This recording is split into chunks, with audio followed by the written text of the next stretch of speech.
By September 1945, World War II was over, bringing much relief to the families of those serving in the armed forces. In Ireland, life was beginning to get back to normal. In County Monaghan, a murder case that would rock the county soon unfolded. That September, 2 local priests were about to set off on a new calling, and there was to be a big send-off for them. Around 500 people were expected to attend, so locals were asked to donate food for the gathering.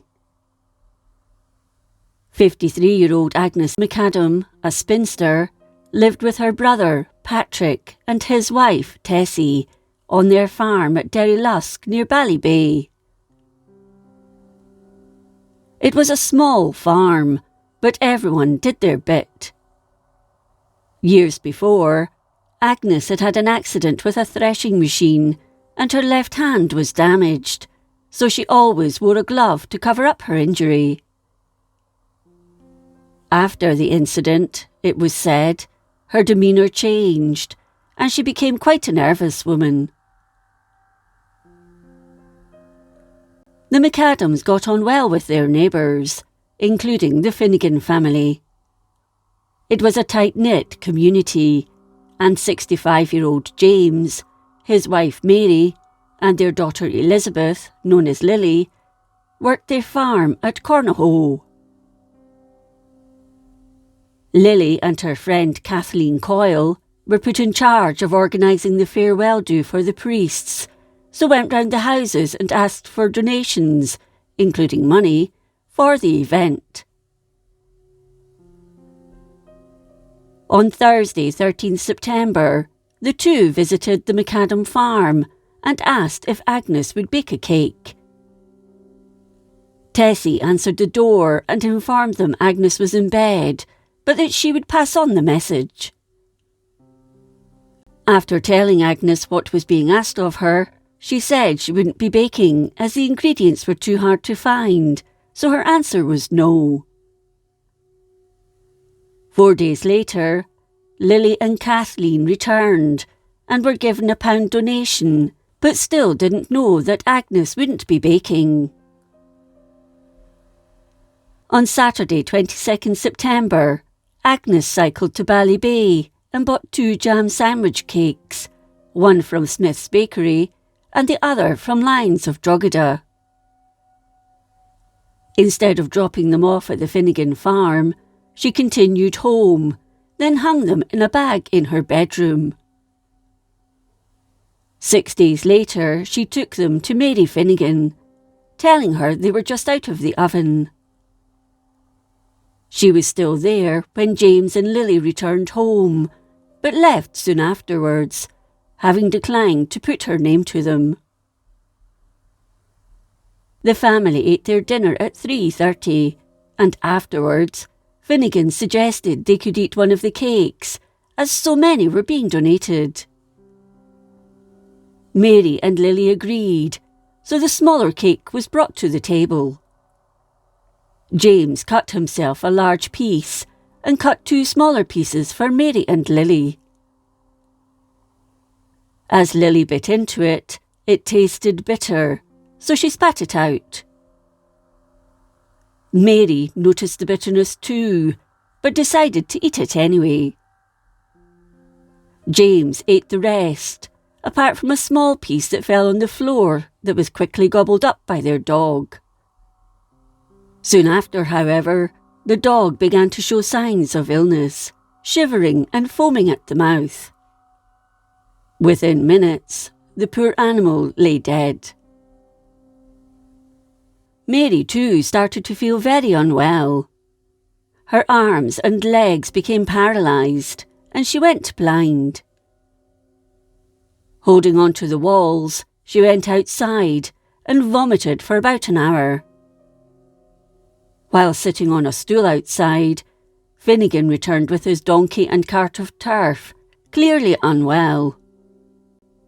He staggered into the yard and collapsed. Neighbours soon became aware of something wrong at the farm, and rushed to help. James suffered several convulsions and began to turn blue. Meanwhile, Mary was given a solution of salt and water to make her vomit, but it was too late for James, as he couldn't even swallow. One of the priests about to leave gave him the last rites, and he died at 7:15 that evening. Poisoning was suspected, so the police were called in. Lily handed over the other cake from Agnes to be tested, and sure enough, poison was found. Dr. John McGrath carried out the post-mortem on James and the dog and found strychnine in the organs of both. 1/4 of a grain was enough to kill, but James had consumed more than a grain. There was also more than half a grain found in the cake. Agnes was interviewed at the McAdam farm, claiming that she had not opened the cakes before delivering them to Mary Finnegan. She also denied telling Mrs. Finnegan that they were homemade, but Mary was adamant that's what she'd said. Police also questioned Agnes about the strychnine. Again, she denied having bought any, but they produced a ledger where she'd signed for 16 grains from Manley's chemist in Ballybay on 16th June 1942. When asked if it was her signature, she took more than 5 minutes looking at it before confirming it was hers, but said she couldn't remember buying it. She said if she had bought it, it would have been for rats and would have been given to the rats. 4 days later, Agnes was arrested for the murder of James Finnegan. On Tuesday, 4th December, she appeared before District Justice Kennedy at Castleblaney. Her trial began at the Central Criminal Court in Dublin on 11th February 1946, before Mr. Justice Gavin Duffy. She pleaded not guilty. Defended by Charles Casey, the case lasted 5 days, but the jury found her guilty in just over 2 hours. They recommended clemency. Just before sentencing by the judge, she was asked if she had anything to say and said quietly, "Not guilty."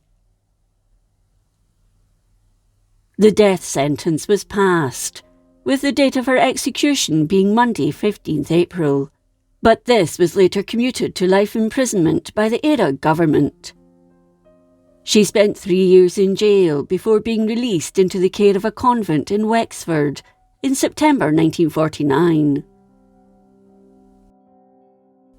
In 1962, she was transferred to a nursing home and died the following year.